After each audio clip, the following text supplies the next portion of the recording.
Allez, c'est parti, on plonge directement au cœur du sujet. Aujourd'hui, notre exploration se concentre sur un document absolument fascinant, une encyclique fictive datée de l'année 2026 intitulée Magnificat Humanitas. C'est un texte qui nous propose une réflexion ultra profonde sur la manière de protéger l'humain à l'ère de l'intelligence artificielle. Et ce qui est vraiment captivant ici, c'est la façon dont le document prend une doctrine sociale très ancienne pour l'appliquer à nos défis numériques hyper modernes. On n'est pas du tout sur un rejet pur et simple de la technologie, pas du tout. C'est plutôt une véritable grille de lecture pour comprendre l'impact de ces nouveaux outils sur notre humanité. Première partie. Babel ou Jérusalem, deux visions du monde. Pour bien poser le cadre, le texte utilise deux grandes métaphores bibliques, et ça illustre brillamment les choix qui s'offrent à nous.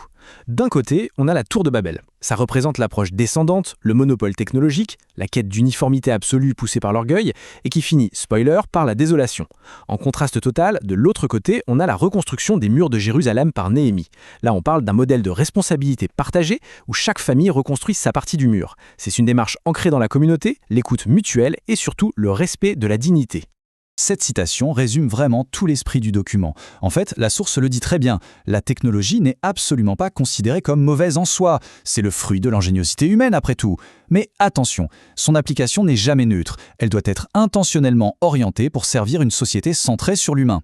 Bref, le vrai débat, ce n'est pas d'être pour ou contre l'IA, mais plutôt de se demander quelle société voulons-nous vraiment bâtir avec tout ça. Deuxième partie, une doctrine sociale vivante. Faisons un petit bond dans le temps pour voir comment tout ça s'est construit. L'histoire nous prouve que ce cadre de pensée a toujours su s'adapter aux grands bouleversements. En 1891, on réagissait à la révolution industrielle. En 1931, c'était la Grande Dépression. En 1965, l'accent était mis sur les droits humains. Et là, en 2026, c'est la révolution de l'IA. Ça montre bien que ce n'est pas un vieux concept poussiéreux, mais une tradition hyper dynamique qui s'adapte en temps réel.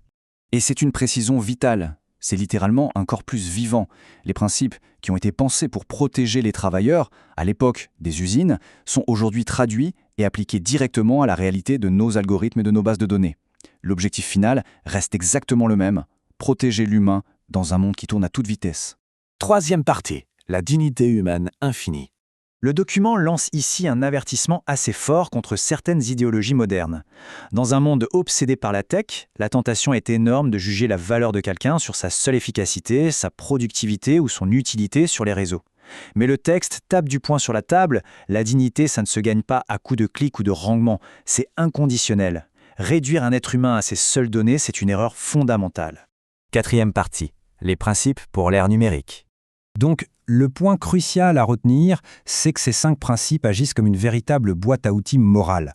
Le bien commun, l'idée que l'intérêt de tous dépasse les intérêts individuels, la solidarité qui nous rappelle qu'on est tous connectés, même derrière nos écrans, et la justice sociale, pour s'assurer que personne ne se retrouve laissé sur le côté de la route à cause d'un algorithme mal calibré. Prenons le principe de subsidiarité, par exemple. C'est passionnant quand on l'applique au numérique. L'idée, c'est que les méga-plateformes et les immenses algorithmes ne devraient pas dicter les règles sociales depuis leur tour d'ivoire. Au contraire, les communautés locales et les utilisateurs doivent avoir leur mot à dire et garder la main sur la façon dont ces outils impactent leur propre vie au quotidien. C'est la même logique pour la propriété. L'ancien principe qui disait que les ressources de la Terre sont pour tout le monde s'applique aujourd'hui aux actifs numériques. On parle de vos données, des infrastructures technologiques, des brevets d'IA. Le document pointe du doigt un vrai danger. Si toute cette richesse numérique est concentrée entre les mains d'une poignée de géants, ça crée un déséquilibre massif qui exclut des populations entières. Cinquième partie, le paradigme technocratique. C'est là qu'on identifie la véritable menace systémique. Et attention, on ne blâme pas les machines ici, on pointe du doigt un système de pensée, le fameux paradigme technocratique. C'est cette tendance très actuelle à laisser l'efficacité, le contrôle et le profit dominer absolument tout.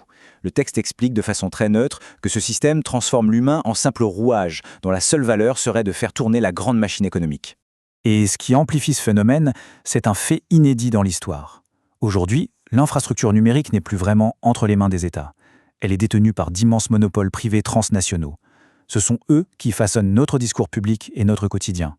Et ce pouvoir, qui échappe au contrôle démocratique classique, est extrêmement difficile à orienter vers le bien commun. Sixième partie, la limite de l'IA. On arrive ici au climax de notre analyse, avec un contraste hyper saisissant.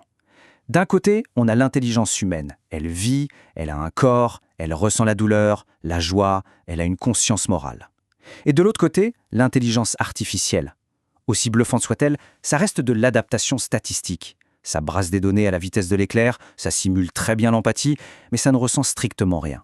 Le message est donc très clair, il ne faut surtout pas humaniser l'IA. Une machine n'a aucune boussole morale, elle est incapable de juger ce qui est bien ou mal. Elle ne fait que prédire le mot suivant dans une phrase. Par conséquent, elle ne peut jamais, au grand jamais, porter la responsabilité de ses actes. Ça, c'est le fardeau et le privilège de l'être humain.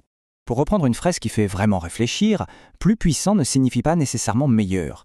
Si le progrès technologique fonce à toute allure sans qu'on ait la maturité morale et sociale pour l'encadrer, eh bien on risque tout simplement de le voir se retourner contre nous. Le pouvoir technique à l'état brut n'a jamais été une fin en soi. Parce que sans cette fameuse maturité éthique, les risques sont énormes. Le texte liste des dangers très réels. La création de nouvelles dépendances, des algorithmes truffés de biais, la manipulation de l'opinion publique à très grande échelle, sans oublier bien sûr la menace d'une surveillance invasive qui viendrait étouffer nos libertés. Alors, face à tout ça, la solution proposée se joue en 2 temps. D'abord, il faut pousser la recherche scientifique. Même les développeurs avouent qu'ils ne comprennent pas toujours comment leur modèle résonne à l'intérieur de ces fameuses boîtes noires.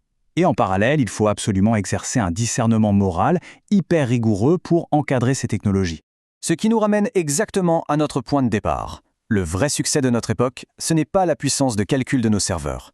Le véritable progrès, c'est notre capacité à élever la dignité humaine et à servir le bien commun.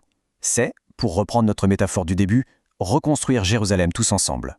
Et c'est la pensée finale qui doit résonner après tout ça. Avec tous ces outils incroyables qu'on a entre les mains, qu'est-ce qu'on est réellement en train de bâtir au quotidien? Est-ce qu'on construit une nouvelle tour de Babel faite d'isolement et de monopole, ou est-ce qu'on utilise l'IA pour reconstruire les murs de Jérusalem, basés sur l'écoute et la dignité humaine inaliénable? Au final, la réponse ne dépend pas des machines, elle dépend entièrement de nous.